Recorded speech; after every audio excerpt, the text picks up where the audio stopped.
We will, we will unshock you. This is Unshocked.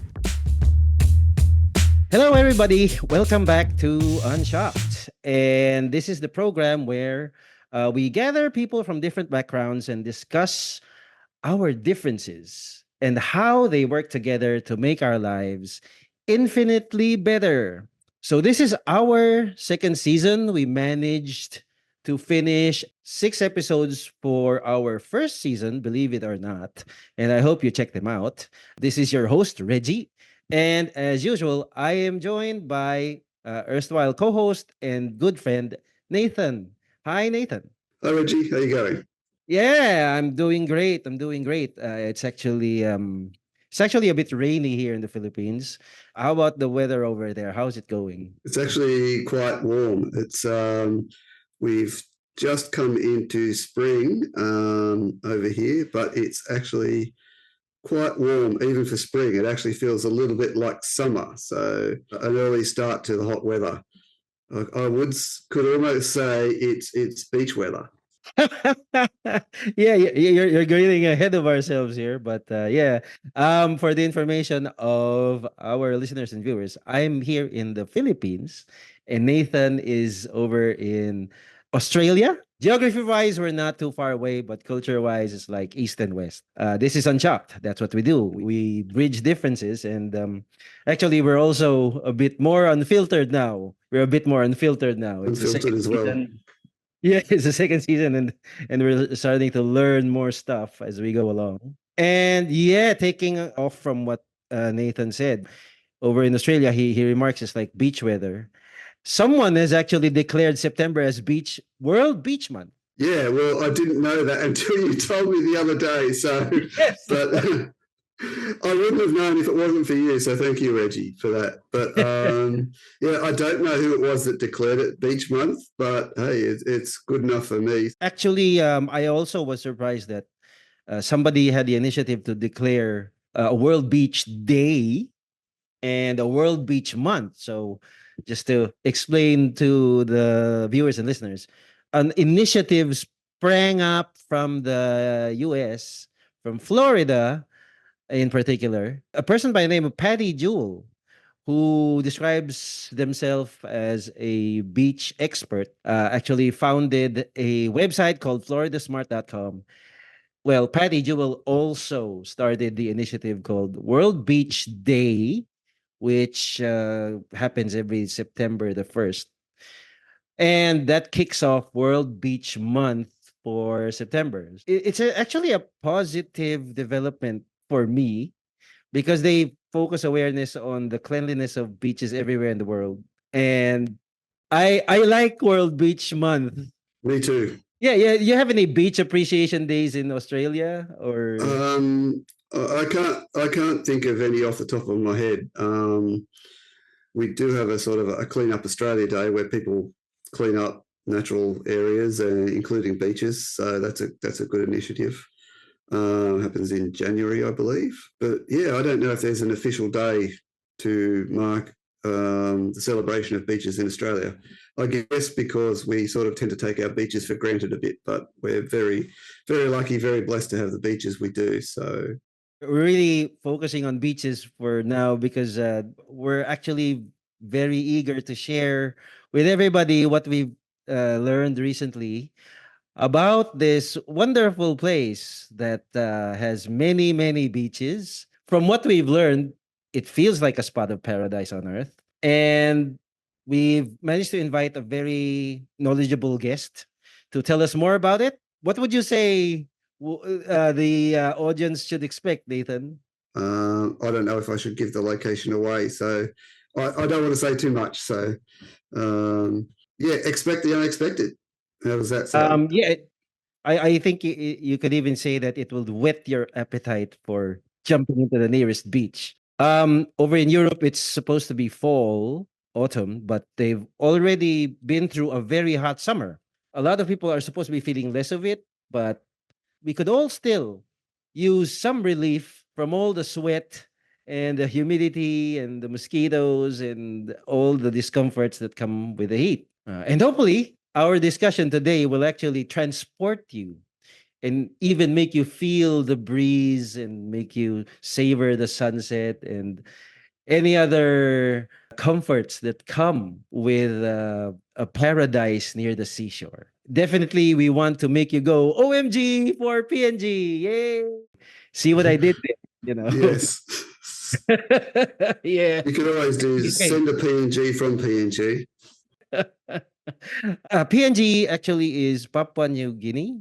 Nathan, what have you heard about Papua New Guinea previously? Well, I've been quite aware of Papua New Guinea just growing up because I've met people who've been there, lived there for a time, but I've never ever been there myself. So to me, it's always been a close neighbour of ours, just north of Australia, and so a country that we're friendly with. That yeah, Australia tends to do a lot of work with diplomacy and things like that. So a very beautiful place, lots of highlands, lots of villages, things like that. I would consider it to be a developing nation, so not as wealthy as, say, Australia and other Western countries, but yeah, a beautiful place. Yeah, and considering that PNG is much closer to Australia than it is to the Philippines, PNG over here is more like the picture files you see you use on the computer. Fortunately, yeah, our guest has opened my eyes. I can't wait to share it with everyone else. So, without further ado, let us introduce our guest. If you take a listen to our previous episodes, we normally interview the guests live, but we're taking a different route. So we have a pre-recorded interview, but nevertheless, it will still be fun, pleasant, and very, very entertaining. Take it away, interview. Our great pleasure to be with Bao Waiko. And Bao is a community leader in Papua New Guinea. I hope I'm saying that correctly, but we will give the floor to Bao. And please, Bao, tell us a bit more about yourself. Yes, thank you, Reggie and Nathan. It's a pleasure to be on this series of Unshocked. Before I go in to discuss and talk about things, first of all, as an Indigenous person, I'd like to acknowledge the traditional peoples of the Philippines and Australia and Papua New Guinea, past leaders, present and emerging, that are coming through. That's very important to acknowledge them, that the land and the communities that we stand on, that we see them for what they've done in the past, how they come about, and up and coming Indigenous peoples in the leadership. I'd also like to acknowledge this presence here with us, all of us today, the God of Abraham, Isaac, and Jacob, for God to go ahead of our meeting and for our discussions. So, yes, Bao Waiko is my name. My grandfather is Daramo. My father is Waiko. My village is Tabara of Oro province in Papua New Guinea. I am of Papua New Guinean and Australian descent, and I run a local, a national non-for-profit organization, Save PNG. And our organization is about using media and promoting culture to bring about change and development and showcase the positive aspects of our country and our people and our communities. If I'm right, Papua New Guinea has two seasons like the Philippines. It's wet and dry. Yes, we have the two seasons, the wet season and the dry season, currently, but that of course is also changing because, as you know, with climate change, it can be very tumultuous and very unpredictable, the weather patterns. But at the moment, here, in Papua New Guinea, we're close to the equator, so it ranges, between 30 and 33 degrees most days in temperature wise. It doesn't shift much beyond that. Although in Papua New Guinea, we have a coastal region and we have a highlands region.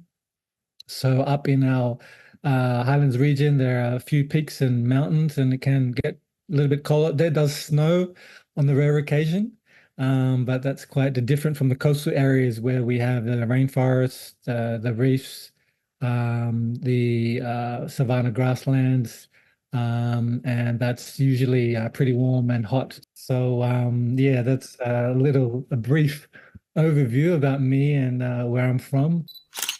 Yes, again, many thanks to Bao, Waiko. And what I find very gratifying about him, Nathan, is he's actually a mixture of two ethnic backgrounds. His father's lineage is from PNG, and his mother is Caucasian from Australia. So he does know a lot about the intersection between different cultures. He also does mention about the custodians of the land of PNG. I also recall Australians giving a nod to the indigenous inhabitants of Australia.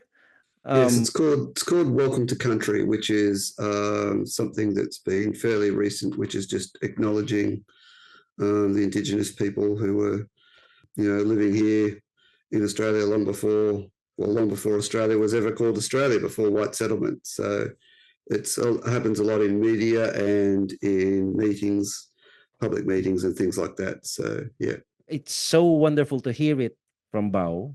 And the concept of having just a wet and the dry season is also familiar to you because there would be places in the north of Australia, I think, which do not have winter season. We have 4 seasons in Australia, but yeah, the north, which is much more tropical than the south, is much warmer, a lot warmer, probably close to what it's like in Papua New Guinea, actually. And over in the US, they also have similar conditions like in California, I think, right? If I'm wrong on this, I hope the listeners and viewers forgive me. In Florida, which is also the southern part of the US, they're also like more tropical there. So, we're basically within a reasonably narrow temperature range. So, yeah, we could all use some relief from the heat. Again, I actually wanted to really know more about the beaches over there in PNG. Well, Nathan, how would you describe the most pleasant beach experience you've had? Oh, gee. Well, we've got very nice beaches in Newcastle. Even just last week, I caught up with a friend at a cafe on the beach, and we sat and had coffee and just chatted, sitting down watching the surfers and enjoying the nice weather. I holidayed on Hamilton Island, over 20 years ago now, probably 25, 30 years ago. I went snorkeling on the Great Barrier Reef. That was really Wow. nice. So, yeah. So I've had lots of good memories of going to the beach. Okay, let me also describe how beaches are here in the Philippines. The Philippines is composed of many islands, and some of those islands are particularly popular as beach destinations for many tourists. And from my personal experience, I've been able to visit maybe one or two island resorts. It's like a huge stretch of beach, white sand beaches, as how the brochures describe it, azure, clear blue waters, and nearby you're gonna have a whole row of resorts just near the seashore. So from the water you just take a short walk and you're already in front of the entrance to your hotel or maybe the entrance to a restaurant. So it's just like crossing the street. And from what I've experienced in Australia when I visited there, that's really one of the differences, how close the resorts are to the beach front. Because when I went to Bondi Beach, you're farther away from the shore, if I remember it correctly. There probably are a few hotels that are just across the road. Hotels we call pubs. It's been a while since I've been to Bondi, but yeah. But there are other places in Australia where you do have resorts right on the beach, Oh, in okay, okay. more secluded places. So it's not uncommon. And of course, if you're very wealthy, you might have a house on the beach, but that's only the very, very wealthy. But in Newcastle, your beach is, as I remember, you wouldn't really have many resorts lined up along Newcastle Beach. Not the city beaches, around Newcastle, around other areas, sort of like Port Stephens and other areas. There are sort of maybe a few, but Newcastle Beach itself and the beaches nearby, there isn't any resorts right on the front. It's close to the city, so you have just businesses and cafes and wealthy people. Excellent. So let's hear from Bao how their beaches are over in PNG. Papua New Guinea, we have a lot of different beaches, white sandy, black sand, long beaches, coral reefs that are surrounding the area. I'm not too sure about the Philippines, but I know in Australia, you have miles of long white sandy beaches. It's a bit different in Papua New Guinea.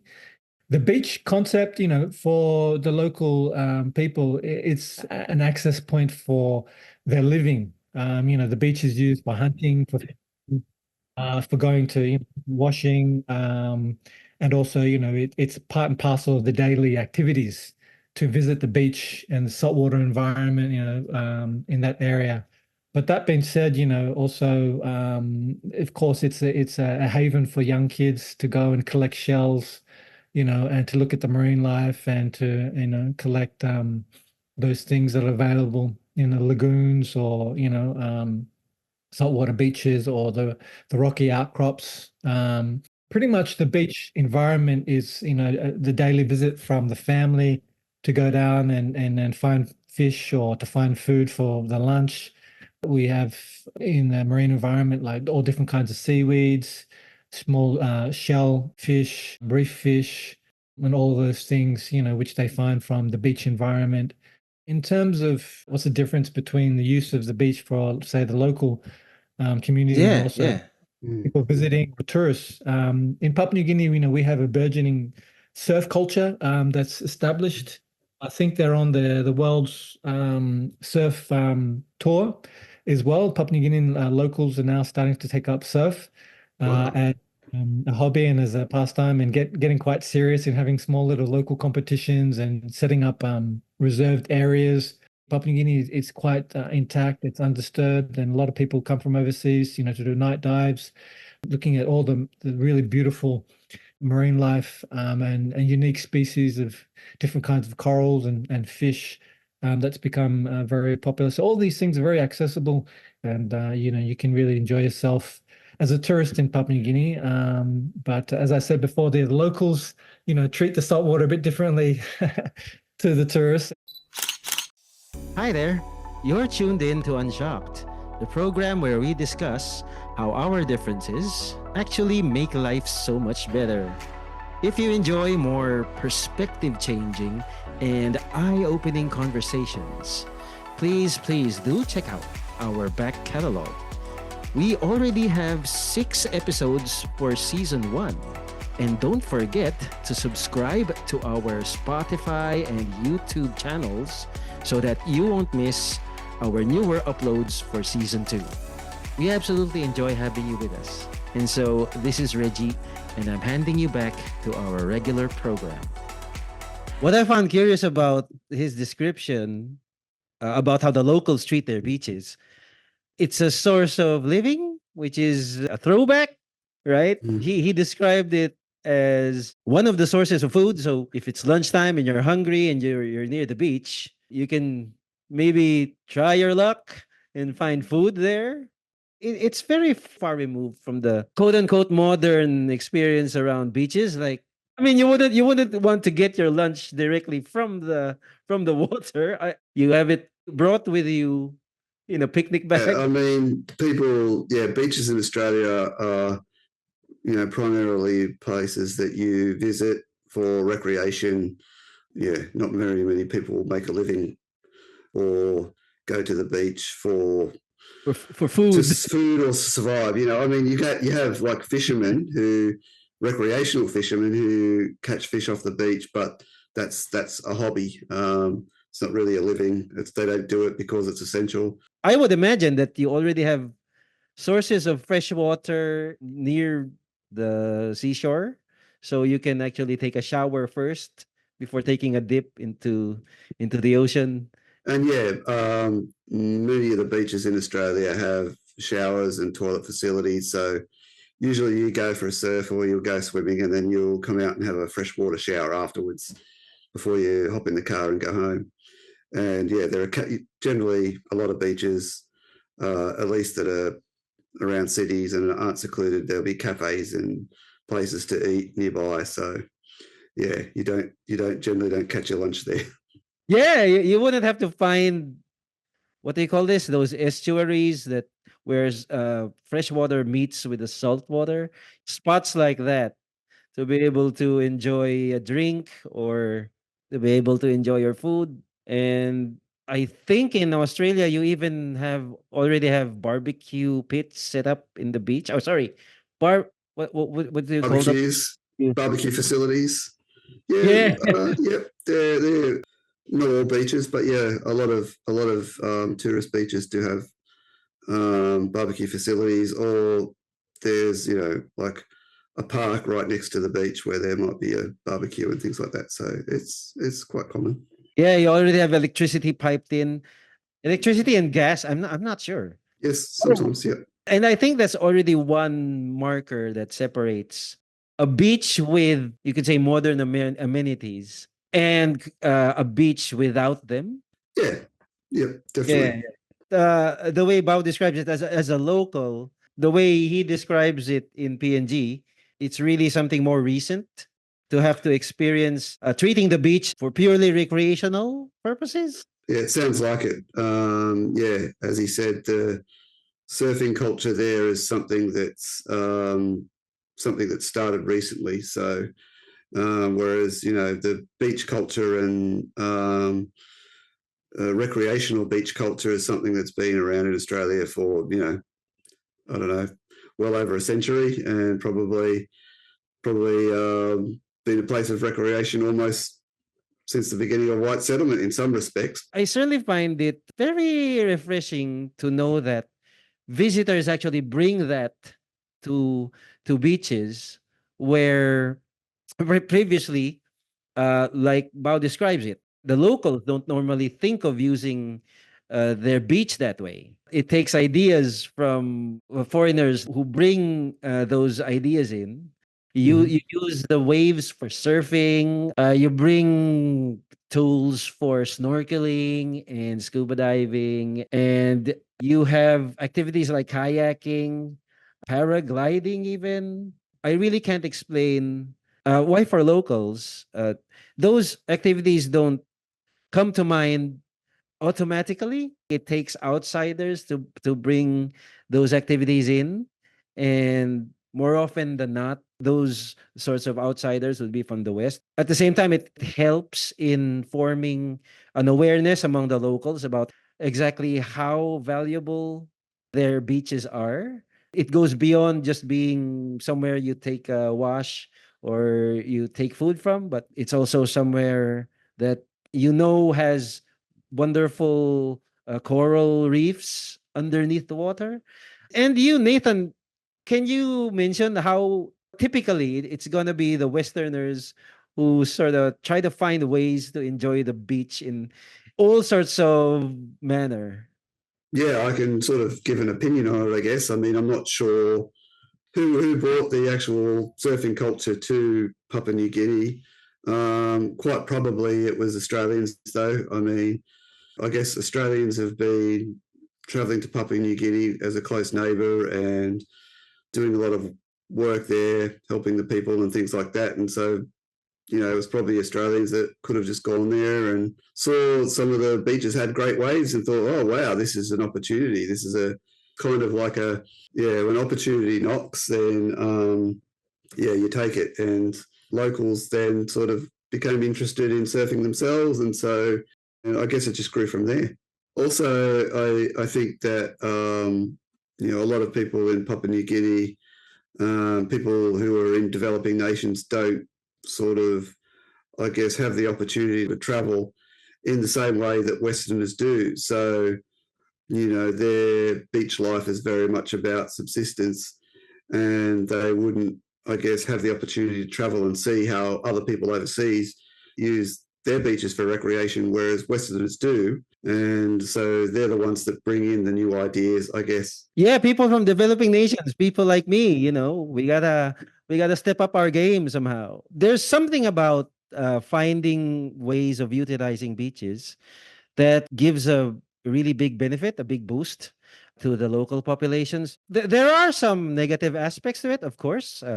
Every change that occurs in any circumstance does bring some disadvantages, but I think it's also useful that more locals who do have wonderful beaches be more aware of what possibilities are available. And if anyone among the listeners or the viewers can further explain why it takes outsiders to wake up the locals to the opportunities in their beaches, we would be very fascinated with what you think about it. Yep.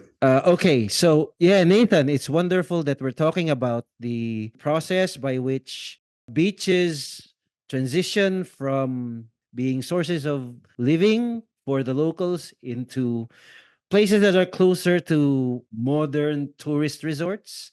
Because I also managed to talk to one of my countrymen. His name's Ramon.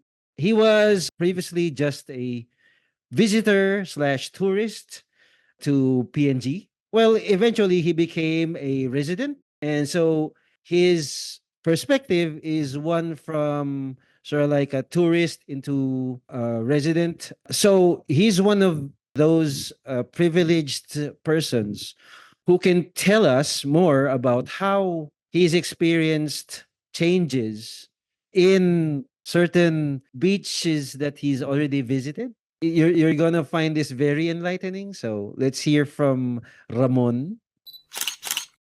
Hi, Ramon. Welcome to the program. I'm so glad you're able to take time away from your schedule and be present. Can you kindly tell our audience more about yourself?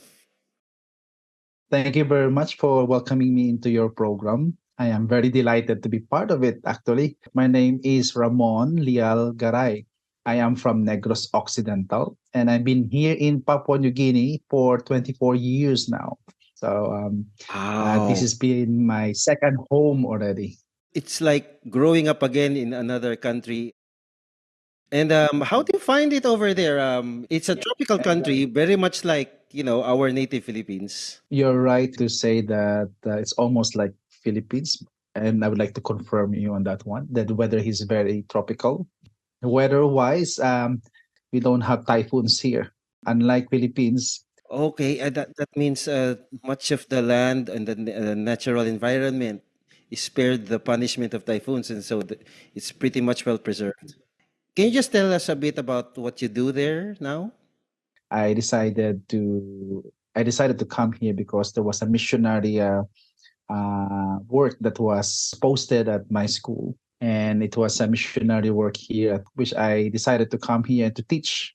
I taught for 10 years, then 10 years later, after that, another 10 years working in the corporate company. And then now I'm with the aviation industry. Wow. So that means you've been around the islands. Yes, you can say it that, well, I traveled somehow here and there because, when doing mission work, especially for Couples for Christ, I have to visit other places and do some service there. I really appreciate that you're familiar with many territories in PNG. Hmm. Speaking as fellow Filipinos, I think that for both the Philippines and PNG, one of the gateways for people to be aware of both PNG and the Philippines is because Hmm. both our country and your adoptive country have Hmm. many, many attractive beaches. The beaches become the Hmm. gateway for Hmm. visitors. So, can you tell me how familiar you are with beaches in PNG? When you speak about the beaches of Papua New Guinea, the good thing about this place is that it's so huge and it has a lot of islands. And when you have a lot of islands, it also spells out like a lot of good beaches. And Papua New Guinea is actually known for having untouched nature, that it's yet to be explored actually. Like for example, just outside, just a few minutes outside the city, there's this island that we frequented as a family because they got nice white sand around it and then has a very good place to relax. People goes there because not only because the beaches are really beautiful, but the corals, the natural habitat is still undisturbed. So we have a lot of people who comes here mainly for scuba diving, snorkeling, aside from swimming. If you're a tourist, you're not necessarily going to Mhm. find resorts or hotels near the beaches. Is that correct for me to say? Yes, you're right. The best beaches here in Papua New Guinea doesn't always have a resort attached to it. They're really as natural as they are. My wife, by the way, she's a Papua New Guinean. She comes from an island, her home place. I haven't been there, but she always tells me how beautiful the place is. How when you're trying to travel over the waters, you can really see clearly down below the water, and the beaches are really amazing. And because the reefs here are really amazing. The colors, most of them are undisturbed. Do you think there's a lot of room for those beaches and dive sites to Mm, become more popular? our government actually is really pushing for our tourism to grow further because of what it can offer, like the beaches, for example. There is of course some gaps that might need to be addressed, like if people are coming, tourists are coming, of course you need to provide a good accommodation for them, their safety, availability of the things that they need when they want to visit Papua New Guinea. That's still an area where our tourism needs to invest more. And also, I agree with what Bao said earlier, how the beaches are so close to the people here. Aside from being its source of food, source for them to enjoy the nature and everything else, their natural environment for the people here is really a part of their culture, and that's why it's not very easy just for any commercial organization to just come in and then hey, let's build a resort there, you have a very nice beach. You really have to understand first the people on the ground and really have to respect their traditions, okay, before you develop the place. So that's how important the beaches here at the moment, and which would also explain why there's not so much of commercialized tourist beaches for us here. Although there are some hotels come booming by the side of the beach, but Uh, not so many of them. You can only count about 4 to 5 uh, hotels that are by the beach. so there was a time Mhm. when many beaches back home in Mhm. the Philippines were in the same state. They're not as developed yet. So you Yes. and in the case Yes. of us being Filipinos, we see how in just maybe 10, 15 years, a lot of things have changed for many Mhm. previously Mhm. pristine beaches back Yeah. home. As a Filipino who's been through that, right now you can travel back home and you can also avail of the same packages that are offered Yes. to foreign tourists. Do you find it better now, as someone who also grew up with a culture that didn't regard beaches that way before? When I come to visit Philippines for holidays, there's always this stories that comes out that hey, there's this beautiful beach now in this area, and then we will have to decide to take a tour there as a family. We'll take the road trip to get there and stay there for a few nights. Back in the days, we don't have that. That's you're right. We didn't really have those uh, uh, what it calls places to go. Although they were there, like you said, they were there. There were people living in that area too, but Precisely. they were not really developed, yeah, as a tourist spot. On your question, if do I find it really good to come home like that? Of course, yes. Um, because I'm coming as a coming home, I wanted to enjoy what Philippines can offer, and one of those favorite things to be done is to travel by the road and visit the beaches there. And it's nice that there are these popping resorts here and there somehow, and there's something for you to enjoy. But I believe that when we bring in tourism and then we commercialize the beach, while it can bring in good to the economy, on the natural side of it, uh, we will also lose the very natural aspect of it. Because when we start building here and there, you will be disturbing the coral reefs, the fishes, the life of the fishes, because of so many people already in the area. I think we heard about that one last time with what happened to Boracay, that they had to close down Boracay because of that similar issue, that the place has become too many people already, that it kind of disturbed the environment. For the benefit of the listeners and the viewers, and yes, Nathan, well, Boracay is normally listed as one of the top destinations every summertime here in the Philippines. And there was a time when Boracay Island was so full of tourists, and you could say that the resorts were working overtime. It was revealed that a lot of the resorts were pumping sewage water to the ocean directly without having any process of cleansing in between. And so they had to close the beach for maybe 3 months or more. That was what we were talking about. Do you think it's possible for some places in PNG, some of the beaches there, to head into the same Mhm. direction that some of our beaches here went into? I would say it's possible. It's very much possible. Having experienced the difference between Philippines and Papua New Guinea, it's good to have beautiful beaches. It's good for us to have places to go. But let's do also our very best that we try to keep the natural and original beauty of these beaches preserved.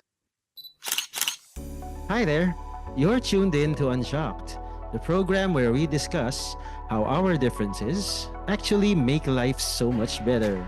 I have to tell everybody that I encountered a technical error during the recording, and so for the following segment, unfortunately, I'm gonna sound like a fish underwater many times. I didn't mean to go ahead of everybody and splash into PNG's beaches and record from there. I'm sorry, I'm really trying to be funny about this, but this is a very serious slip up. That being said, I guarantee you that you're absolutely gonna learn more spectacular stuff about PNG, so please stay with us. Rest assured, all our other episodes have considerably less mistakes. We absolutely enjoy having you with us. And so, this is Reggie, and I'm handing you back to our regular program.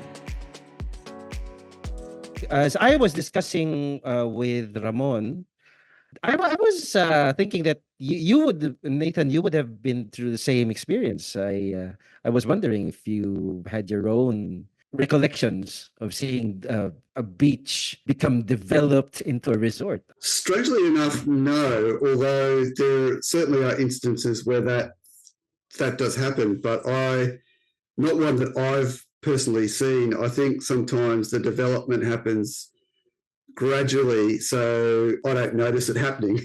But I do know that the local Newcastle beach, our ocean bars, has just been sort of refurbished. So it hasn't grown bigger or anything like that or become more commercial. They've just fixed it, I guess, and put a new pump in and repainted parts of it. Yeah, actually, I would have to say I have noticed some development, but probably I've never gone along, say, a deserted beach in Australia and then gone back to it and it's been completely changed with a brand new resort. I haven't personally seen that myself.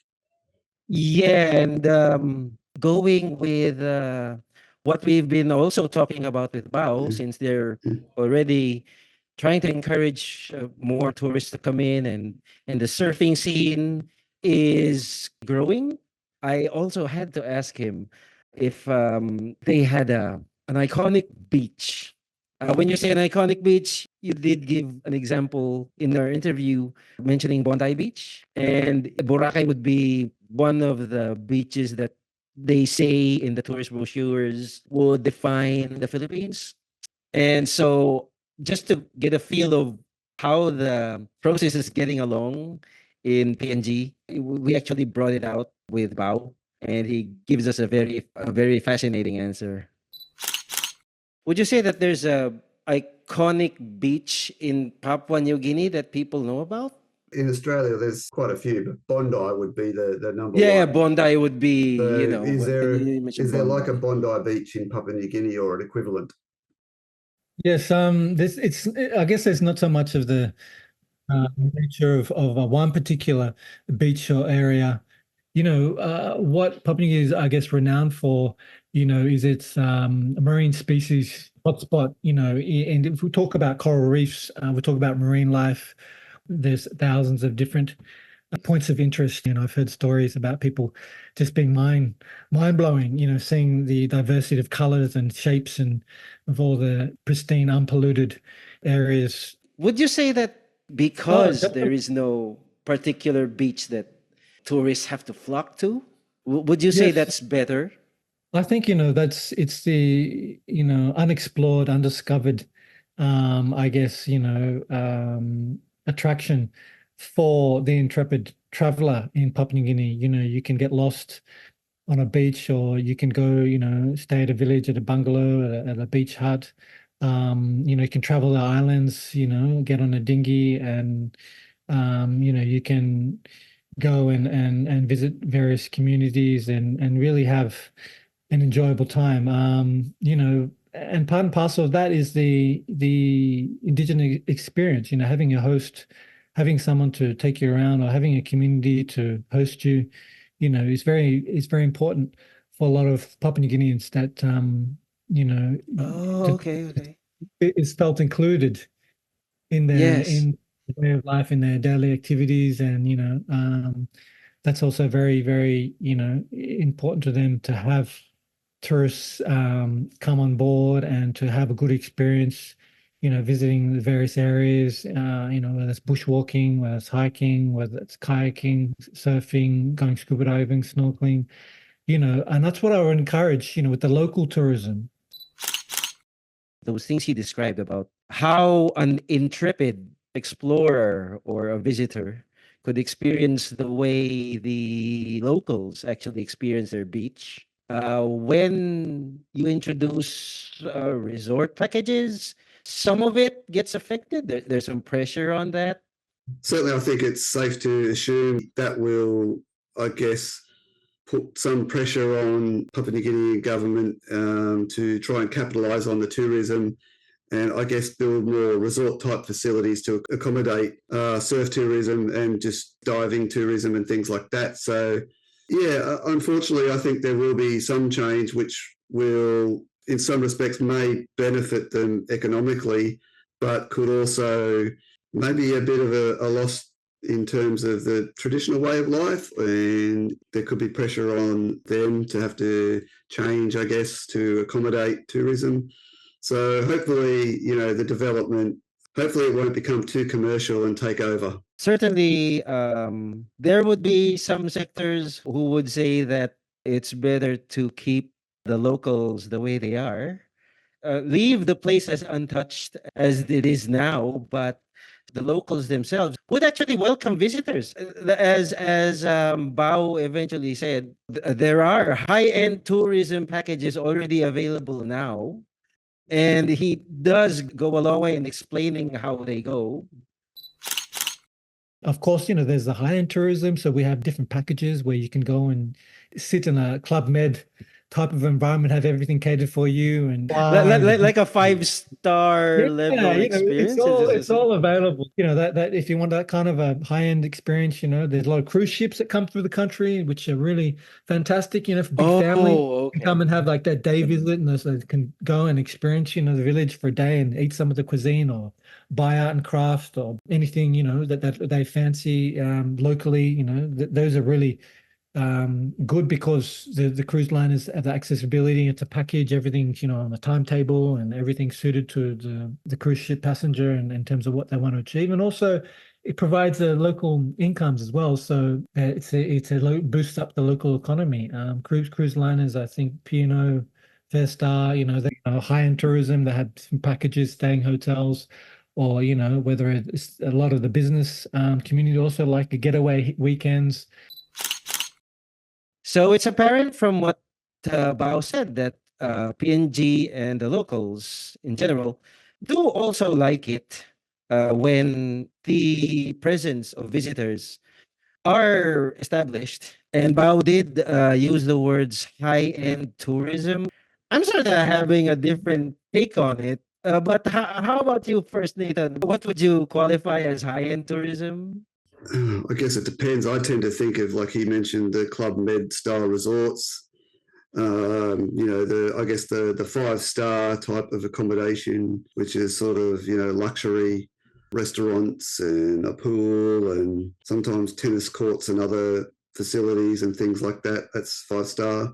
But then you do get things in between, which is, I guess, a hotel or a motel that's a little bit cheaper that might just have a small restaurant and but maybe not a pool, and it's a little bit cheaper. So yeah, I guess it depends on what you're really going to PNG for, what sort of a holiday you want, and how much money you're willing to spend is a big factor in where you're going to go. Yes, and I would also agree with you that when I think about something like a high-end tourism situation, it's like rating the experience according to stars, maybe five Exactly. Yeah, stars, three there is stars, there is a two rating system. stars. Yeah. Yeah. Yeah, and you have the whole package that you already have an itinerary stretched out maybe over 2, 3 days. Yes, that's right. Everything's prepared for you. I would say maybe it's also time to take another look at how the locals experience their environment, because when you say you're going to establish a resort, it's like they have a lifespan. Developers tend to think in terms of margins and returns. So if I were one of those developers, I would think in terms of how long can I keep running this so that my returns are still what I would prefer. I look at the beach, I look at the prospects for diving or surfing or any other activity, and I'm thinking to myself, yeah, well, maybe I can run this for the next 20, 30 years. But afterwards, I have to dismantle everything because I'm not earning as much anymore. So come what may during that time, I'll make a hands-off attitude and let whatever happens next happen, which might not consider the condition of the place after the whole operation winds down. And for locals, it's a matter of telling themselves that this beach has to stay here as long as it takes. Because I'm not the only ones who are going to use this. I'm not the only ones who are going to have to enjoy the environment here. There'll be other generations, other. Well, it's basically something that should run forever. And I was just thinking that in characterizing the tourist resort system, you could say, as high end, Yeah. might sort of make it appear that the local philosophy of keeping this going until forever become described as something less than ideal. When in fact, I think it should be somewhere in between. If you do want to develop something into a tourist resort, it should create the condition for good margins and good returns, but at the same time also take into consideration that there are people already living there and using that for their livelihood. I guess just a new perspective might help temper expectations. I think Bondi is somewhat sustainable. I'm not sure, man. Well, when you speak strictly of Bondi, I don't really see it as being sustainable. I see it as being very much the commercial side of things. It's very wealthy houses sort of line the sort of cliffs around it, sort of thing, and yeah, lots of shops, lots of tourism, lots of traffic, lots of people. So I don't see that as being particularly sustainable in the way that you describe the experience as sustainable. It's sustainable in the sense that the council's making lots of money and shops are making lots of money in that sense, but not in so much an environmental sense. Although people, I think, most Australians have, woken up to how we overuse our resources. And so I guess even though Bondi has already been built on and there's a lot of tourism around it, people are trying to take care of it in certain ways. And look, I think, in terms of building resorts or doing sort of tourism in a way that doesn't spoil the environment, I think that's something that's growing. Not every tourism operator or person with an idea to build a commercial resort is necessarily greedy. I think, some developers are certainly cottoning onto the idea that you can do tourism in a way that doesn't have to spoil the environment by building, I guess, limited resort facilities and having some sort of more high-end type experiences without sort of going overboard. There is one thing that I would like to see more of in very wonderful beaches, more toilets. I would like to apologize if you're in the middle of eating something, but more toilets are really very advantageous. I just recalled this episode of my uncle. Do you have Boy Scouts in Australia, We do. Nathan? We do have Boy Oh, Scouts. okay, Yes, we okay, do. yeah. So he leads Boy Scout expeditions into different places. They call them jamborees. You just take a gaggle of Boy Scouts somewhere and camp out, and that's where the young kids experience, being in the outdoors. And so he had to take them to Boracay. Yeah, it's a really bustling resort island now in the Philippines. But back then, he took his Boy Scouts to the island, and that was during the 1980s when there was barely any electricity there and any facilities. I guess they had creeks or they had river water for fresh water. But unfortunately, my uncle, the scoutmaster, he suffered a stomach ailment. And the problem was, yeah, you had to go every now and then. And yeah, he couldn't find medicine for what he was going through. And so, yeah, and he didn't have enough toilet facilities there. And so at the same time, you had to look over young Boy Scouts. So he really had a problem. He really had to make do with his stomach ailment for maybe 2 nights. That's what I remember. And he had to get treatment back in the mainland. So you gotta imagine how awkward that was. I hope he had a shovel. I And you even presume that's how he dealt with it. They say scouts are kind of trained for these situations and ready for anything. But and it's also it's also you kind of leaving that behind isn't good for the environment either. So yeah, I can understand how at least even on an untouched, pristine beach, toilet facilities at least are a good idea. It's a small price to pay to keep your beach clean, I think. Yeah, and speaking of business on your own in the outhouse, I hope you can tune in to our first episode. It's episode number 1, and we talk about number 2 without toilet paper. So please go check that out. And touching on the prospect of over commercialization and the threat to traditional way of life, it does surprisingly seem that PNG has found a way around that. And Bao actually explains it quite well. Let's hear it out.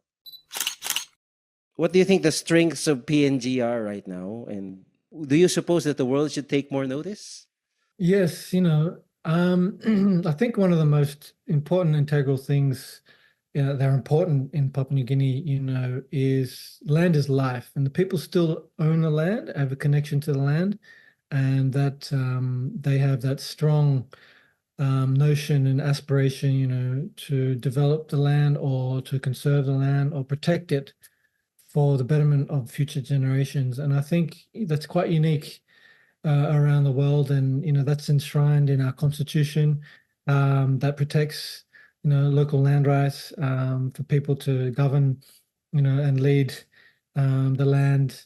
In this day and age, there's a lot of influences. There's a lot of investors that are coming in, to carve out the country, to grab different portions of land and develop it and bring in a lot of money and a lot of you know immediately attractive things to entice people to get their land. Have there been many corporate interests buying land now, or Um, have there been guardrails, controls? well, bulk of the land, in Papua New Guinea is still it's on lease arrangement. It's not freehold land. I think there's only a small percentage, I think 1 or 2% basically around the cities where you can actually have freehold land where you own it outright. But most of the land is on a lease. On lease. Mhm. So you've got your 100 years lease, and which poses, good and bad things, pros and cons. In terms of big developments, and working with a company or investor who comes in, they like to see the stability of something that's been registered and land available for their interest in development. But it's not a commodity, so to be bought and Yes. sold, it's very important. Local people, what we have in Papua New Guinea is called an incorporated land owner group. Households and individuals belonging to a clan that has the rights to a land, and that's formalized. It's Yes. acknowledging that the clan has traditional ties, and they have certain families that own, or not own, but that look after and have that land available to themselves. And so we're trying to take a, leaf learn from other countries, in the region and overseas, and to see how better our people can manage those resources to benefit the community, to work with our friends and investors and with government to ensure that some of these projects get up running off the ground, and that more importantly that people have their own capacities and their own resources to develop themselves. They have something unique. Not many other people or indigenous groups have that luxury around the world. So actually, yeah, that felt like shots fired. Because as Bao mentioned, in a lot of other places neighboring PNG, he described how the local people eventually got displaced by commercial interests, how just a certain set of people got to buy up beach properties and left the previous inhabitants out. And that's actually happened a lot here in the Philippines too. It's quite saddening that it's happened already. And when I hear about something like what Bao has described, they've gone a long way actually to ensuring that they can preserve their way of life eventually. Just by the idea that tourist resorts can only lease the land and not strictly own it already gives a lot of power and leverage to the native population. Yeah, I was really surprised by what Bao said about how their constitution allows for the native people to have that power over the land and being enshrined in their constitution. That's something I didn't expect at all. I thought, sort of a developing nation like Papua New Guinea would be quite the opposite, and there'd be, developers would be able to, I guess, buy up and take advantage of their situation. But that's not the case at all, from what he's saying, which is fantastic. They're actually, in many respects, well ahead of a lot of developed nations, but maybe they've seen what's happened to countries like ours and have learnt from our mistakes. I would hope so. But yeah, that's wonderful. I hope it always stays that way.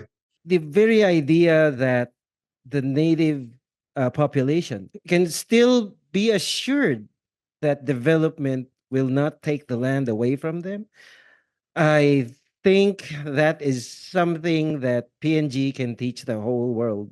That is something worth studying and very much probably be a new UN charter rule. I don't know. Yeah, Yeah, well, it's copied, copied and reproduced in other parts of the world. I wanna know about how the audience feels about this. So if you have any reaction to that, we would certainly like to know. Especially if we have audience members who had already the experience of having their land taken away from them by commercial interest. So their beaches are actually only a gateway to PNG's rich culture and the rich prospects for any visitor. Pau actually gives a great overview of that. When we asked him about his NGO, just to refresh our memories, Bao is also a community leader and he heads a non government organization, and it's called Save PNG. And actually, Nathan, you asked him about it. I was just going to ask, can you tell us a bit about how you started your organisation and a little bit about what it does? Yeah, thank you, Nathan. So, Save PNG or Save PNG was founded back by my wife, Jennifer Bying, who's of Papua New Guinea and New Zealand descent, from the Atsara people of Markham Valley. She started the organization, founded it back in 2008. And basically, we have a chartered principle of focusing on to promote culture for the positivity of the country, to encourage conservation, preservation of our natural environments, to look at focus on health and nutrition for the betterment of our rural communities, and also to use media as a way in which to elevate and to promote and showcase some of the really good aspects and of our culture and communities and arts. We're based in Morobe province of Papua New Guinea, but we are a national organization and we have various different partners, other civil society organizations. We work with church groups, organizations, work with government, with the corporate business houses as well. We've done a lot of things in the country in terms of the media production area. We've produced the Cafe New Guinea, Cafe Melanesia food TV series to showcase the culinary traditions and cultures from around the Pacific. Taking our viewers, into the heart of communities to showcase, local customs and look at the gardens and taste some of the beautiful cuisines, and indigenous foods from around the country and also the region. It's mind-boggling how creative they can get, to using the natural resources and what's available around them to cook with. And this is like local knowledge. This is traditional knowledge that's been passed on, from generations to generations, long history and ancestral ties. But I got to understand food is, really the communicator of the well-being of a community. Yes, yes. For us, food is a way of, reaching out. It's about welcoming visitors. It's also politically and socially very important when we have big gatherings or when we have big decisions are made. In Papua New Guinea, people are very welcoming of guests, of visitors, of other people from different cultures, different countries that come in. More often not, Papua New Guineans love to host. They love to host you in their village with the local cuisine, visit, various special hotspots, bird watching or bushwalking, depending on which area or which place that you want to visit, which particular attraction that you're interested in. They're very open and friendly people. They're very communicative, and they like they take honor in showing people around their villages, showing some of the customary practices and some of the festivities. We have very good dance festivals, cultural festivals that are held throughout the year. I just hosted a festival back in my home province, back in the river in the people, where we got together about 2,000 local people. We had a cultural pageant We had some of our traditional costumes and performances with theatre, a lot of arts and craft, carving out motifs of our legends and myths to perform that. So actually, you can learn more about Bao's efforts, or rather his whole organization's efforts, through his website, savepng.org. And as we've heard from his explanation, he did mention the preservation of their culture, the preservation of their environment.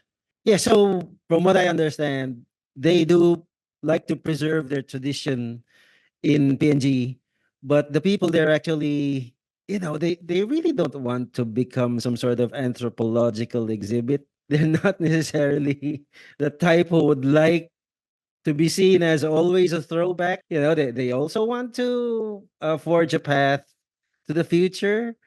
So it's that balancing act that I think is very admirable. Yeah, Reggie, I sort of just very inspired by a lot of what Bao had to say about Papua New Guinea. And yeah, I haven't visited Papua New Guinea, but maybe one day I will. It certainly sounds like a country I'd like to visit, particularly hearing how Bao describes it. Sounds like a paradise.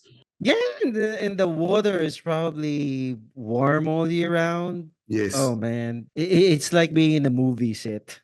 Well, actually, Nathan, after all that we've learned, would you have any takeaways?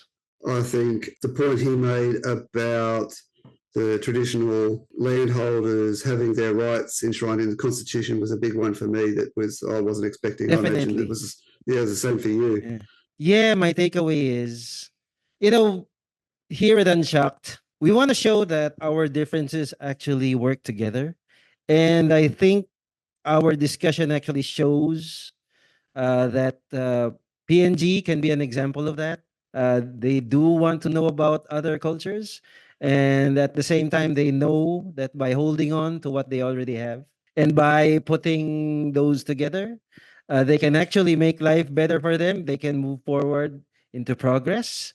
We're gonna hear more stories like that, I'm pretty sure, in our episodes to come. And I hope that our viewers also learned a lot from our discussion. We certainly would want to hear if anybody has questions about PNG. We can certainly point you out to Bao and his NGO. We're gonna include his links over in the description. And Bao would like to say a few words to everyone as well. I think to the viewers and listeners out there, I think you're most welcome to come to Papua New Guinea. It's the land of the unexpected, but in a good way that you can always have a unique and beautiful and special experience.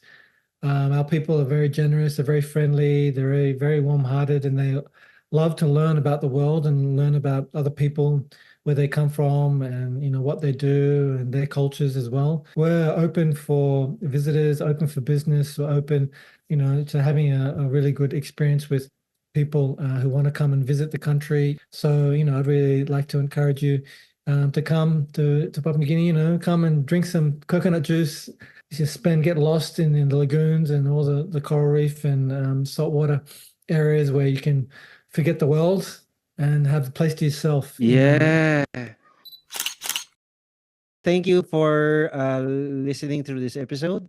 On our next episode, we're actually going to look at, the granddaddy of all cultural topics. We're going to focus on US of A. What do you say about that, Nathan? It's the USA is the country where the hot dog comes from. This is my pet puppy dog, Humphrey, who fortunately hasn't been eaten yet by an immigrant. So Yeah, if you know, you know. So, we're hoping to see you there. And you might get to see more of Humphrey if you like him. Thank you, Nathan. And thank you, everybody. Bye. Till next time. Many thanks to Bao Waiko and Ramon Garay for being very wonderful guests. You can find Bao Waiko online over at the YouTube channel with his own name, Bao Waiko, and savepng.org. This episode was produced by myself, Reggie, and Nathan Wilson. Thanks to Kevin MacLeod for the wonderful music. And thanks to you, our audience, for inspiring us to keep going. You can reach out to us through the email address and the social media links we've provided in the description. Give us your honest rating, and please do subscribe to our channels on Spotify and YouTube. Till next time, prepare to be unshocked.